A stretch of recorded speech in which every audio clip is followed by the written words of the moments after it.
Okay guys, pinakuluan na natin yung ating manok kasama ang sibuyas. Pagkatapos, lagyan na natin yung ating patatas. Inuna yung ating patatas kasi ito ay matagal na malabot. Ihalo ng mabuti. Takpan natin at wait ng 5 minutes. After 5 minutes, yan. Nakulo na yung ating manok.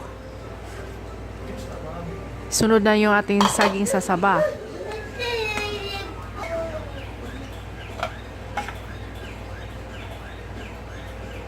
Sunod na natin yung ating repolyo.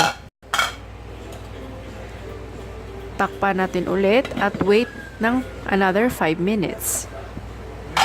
After 5 minutes, yan, yung ating paminta naman at asin. So, isunod na natin yung ating Knorr cube chicken.